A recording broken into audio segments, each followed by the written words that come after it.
Welcome to Peace Halifax 2020. This is the 5th anniversary of Peace Halifax, which was created as a gift of peace to the city of Halifax to honor the United Nations International Day of Peace, which happens every year on the 21st of September. You're joining us today on the 19th of September because it's a Saturday and a day that we can take the entire day to be with peace, to consider peace, to practice peace, and to learn about peace. Today we have as our keynote speaker, Sister Gayatri Naraine. Born and raised in Guyana, she is a senior meditation teacher with the Brahma Kumaris and has been the representative of the Brahma Kumaris in the United Nations in New York since 1980. Where as a young woman, she has grown up and matured spiritually and as a professional, bringing a spiritual lens to political and systemic and world issues. And today she's going to explore with us how we can create peace in ourselves and the world, especially at this time of global crisis. So we say a warm welcome to Sister Gayatri Naraine as she joins us this afternoon in Halifax, a place she has visited before, but here we have her via Zoom. So welcome, Gayatri, and thank you for coming. Let me begin with Happy Peace Day, Halifax. I was asked to explore how we can create peace in ourselves and in a world at a time of global crisis. I would like to begin with some broad brushstrokes using the template of the Sustainable Development Goals with its 17 goals and a lot of targets under each goal. When the United Nations came up with this agenda, they had this reachable aspiration of accomplishing the agenda in 2030. Now it's 2020 and the world is quite a different place. And 2030 is not that far away. When I look at the Sustainable Development Goals and the agenda, I usually see a very complex agenda with many different pieces to it.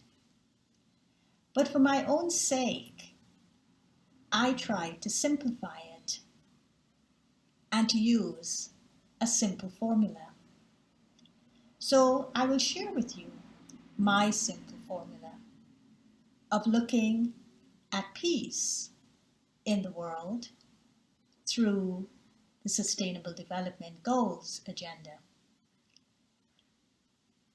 The brushstrokes that I spoke about are the three interconnecting landscapes of the Sustainable Development Goals.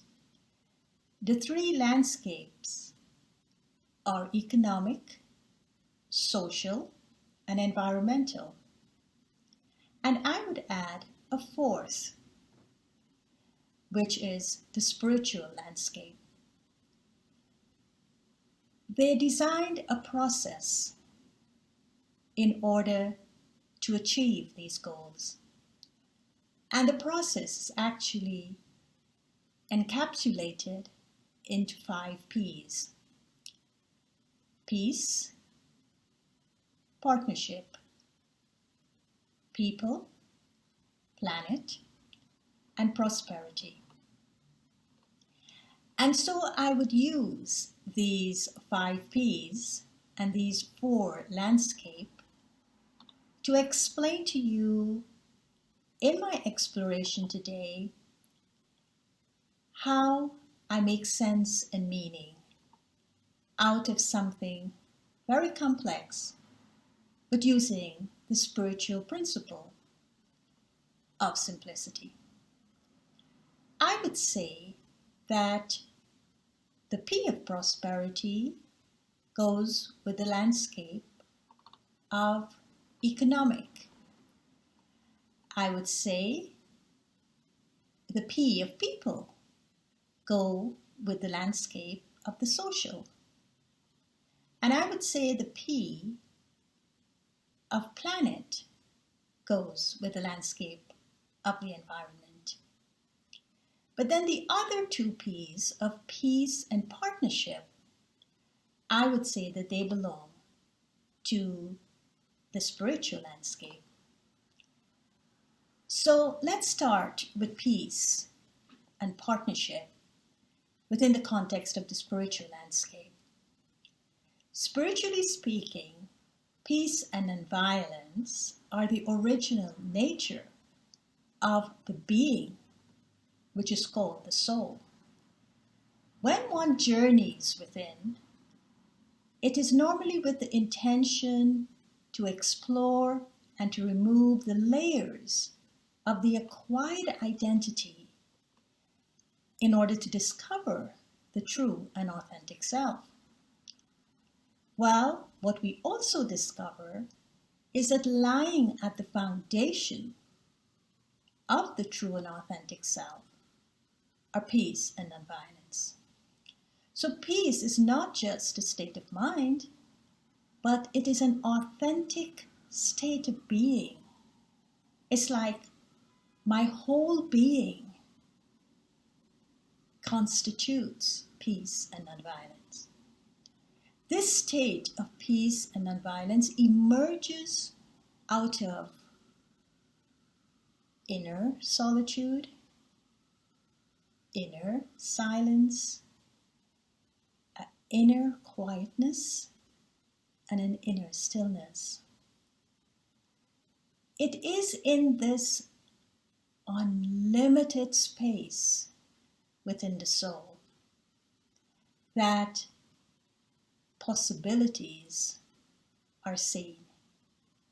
And within these possibilities, creativity emerges. So there's a line in the UNESCO Constitution, and that line rings so true because what the line says is that since wars begin in the minds of men, it is in the minds of men that the defenses of peace must be constructed.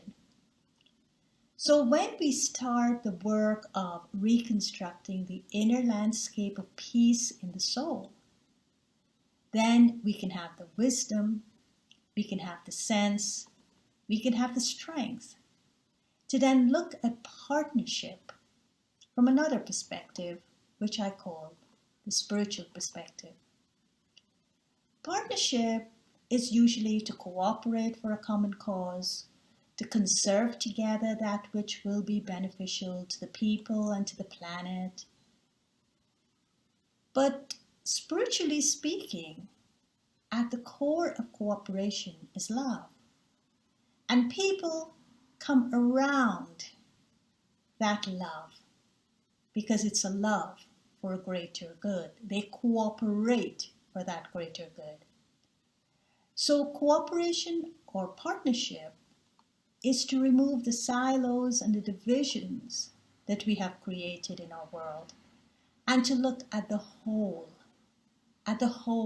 entity, at the whole system, and then to offer in a cooperative way our strengths, our skills, our talents, our expertise, and of course our resources. And so I call this a cooperative way of seeing the world and coming together for a greater good. To see the world as visionaries would, to see the world without borders, without boundaries, without barriers. Or perhaps to look at planet Earth the way the astronauts did from the moon, and to see it as this fragile piece of jewel. As part of the 75th celebrations of the United Nations, which is happening this year, amongst many other things, 2020, the Secretary General reached out to the world asking them the question, what kind of future do you want? So from this inner landscape of peace and nonviolence, and looking at the fragmented world through the cooperative way, I ask myself that question too. What is the future I want? And so I'm going to share it with you through this spiritual principle of simplicity, looking at this complex Sustainable Development Goals agenda. So I will use the 4 landscapes and the 5 Ps to describe the future that I want. So landscape 1, the economic landscape with the P of prosperity. At this time in our world, there is so much anxiety at many different levels, but particularly at the economic level, because it's a time when people are losing their jobs, unemployment is rising, and even if they're not losing their jobs, they are seeing a decrease in their paychecks. But the bills remain the same. And here I am, looking at this landscape, thinking about the future that I want. So, being a visionary that I would like to think myself as, I'm looking at what lies beneath the landscape that is so obviously breaking apart. What is below it? What is there with potential that if we tap into, maybe we will see a different future?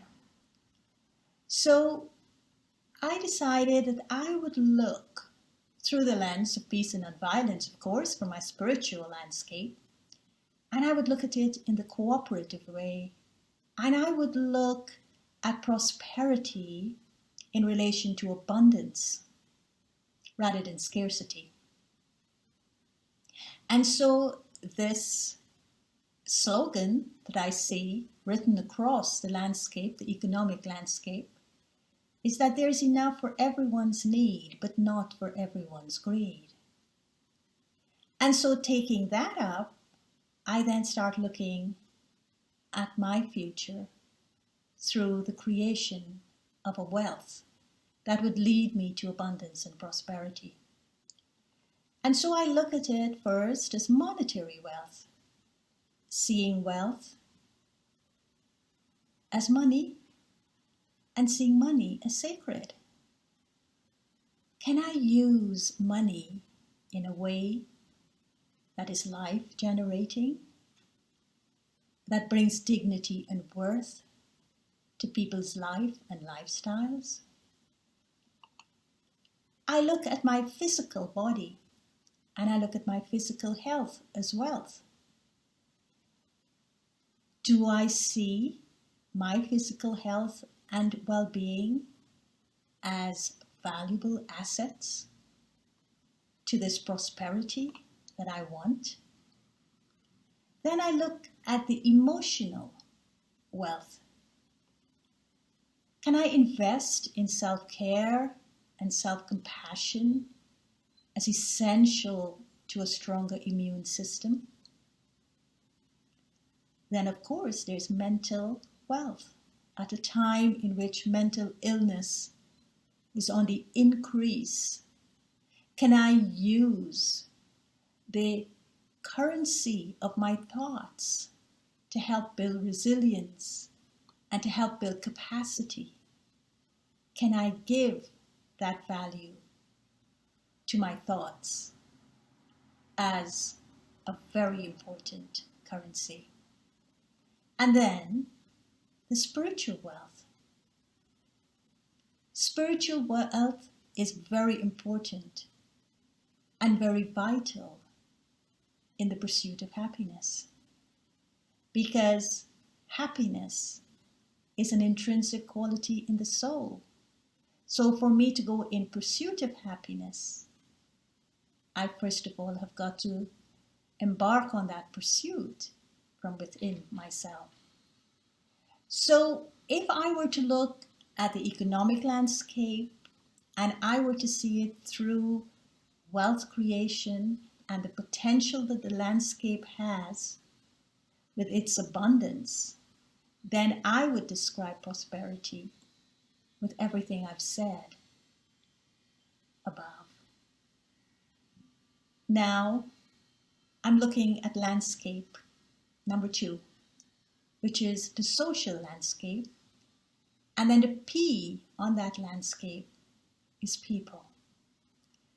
So again, I'm looking through the lens of peace and nonviolence through a cooperative way. And I'm looking and asking, what is my perspective on this social fabric of human beings with their network of actions and interactions and consequences, but most important, of their tapestry of relationships? How do I look at the tapestry of relationships in my community? First and foremost, I would be looking at inclusive communities. At this time of social distancing and lockdown, inclusive communities are very, very essential. So I would create an awareness of safety and of protection, of a place where people can feel safe, they can feel respected, they can feel comfortable being themselves.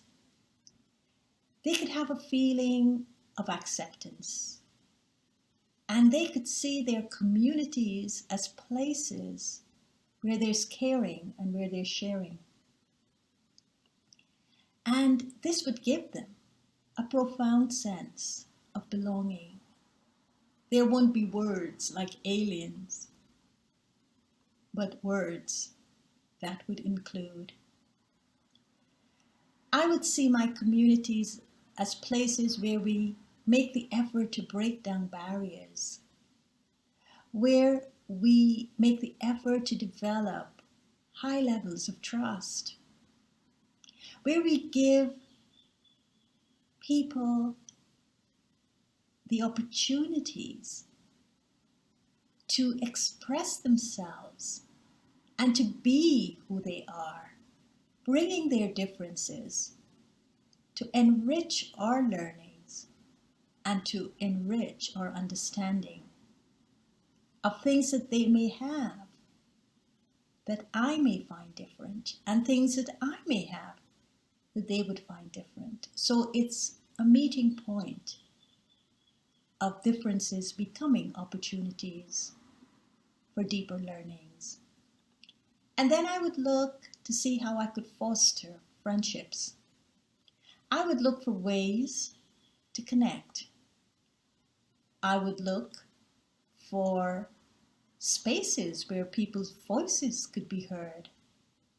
And I would want to listen to those voices, to listen to not just the tone and the expressions, but listen to the meaning and the purpose behind the voice, because it reveals so much more than just what the words are saying.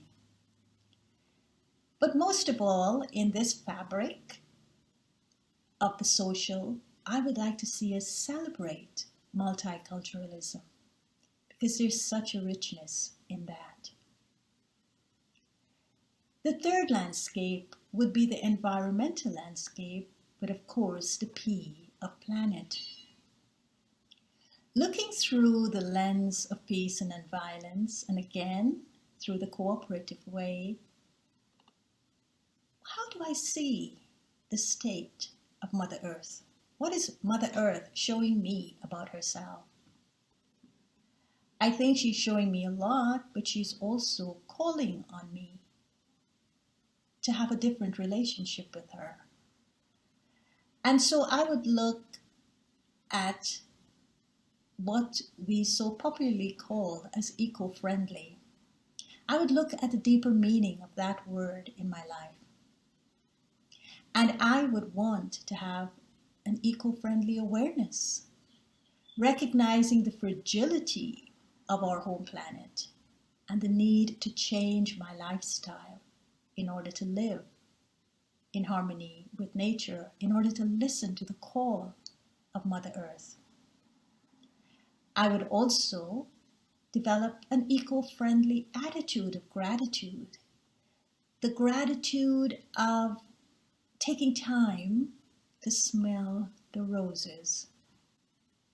An attitude that even though the breath that I breathe and take for granted is connecting me to the oxygen in the atmosphere coming from the trees, coming from nature, I would pay attention to that. And so breathing becomes an art of life. It becomes something that is done intentionally. Deep breathing, in which I'm breathing that fresh air that's offered by nature. But what am I breathing out? That is telling nature that I'm thankful, this attitude of gratitude. I'm breathing out peace as my way of gratitude. And then, of course, I'll have the eco-friendly behaviors. I will choose to change. I wouldn't want to be compelled to change. I will go for a plant-based diet. I would change my diet. And I would choose products that conserve the environment rather than destroy and create more waste. So having shared my vision with you, I would like to say in conclusion, when I am asked the question, what can I do and what difference can I make? Well, I share these 4 landscapes and I share the 5 Ps. And I make it simple so that I can participate in a process that is meaningful to me as an individual and is meaningful to me in a way that I can use the spiritual principle of simplicity to engage another in this process of building peace through nonviolence and coming together in the cooperative way to accomplish things that we may otherwise see as impossible. But the principle of simplicity makes the impossible possible. So let us stay with that 4th landscape, the landscape of peace and partnership, which is cooperation. And let's use our inner creativity from this spiritual landscape. And let's move forward. And let's move forward in a way that we can be visionaries. But more than visionaries, we can be co-creators in a conscious and intentional way to make the future that we want, both individually and collectively. Om Shanti. Peace. Thank you, Sister Gayatri, for your wise words, and especially for linking something as large as the Sustainable Development Goals of the United Nations and making that very practical for us on a daily basis as a way to create peace in our world. A big view, a macro aim, and a micro approach, each of us every day with our thoughts, our words, our actions, and the choices we make. Thank you so much for being our representative at the United Nations with your peace, your stability, your kindness, and your deep wisdom. Stay with us, everyone. We are about to have a panel discussion with a friend from South Africa, another friend from the United Kingdom, and a local friend here from Antigonish, speaking to this topic of how do we create peace in a very divided world.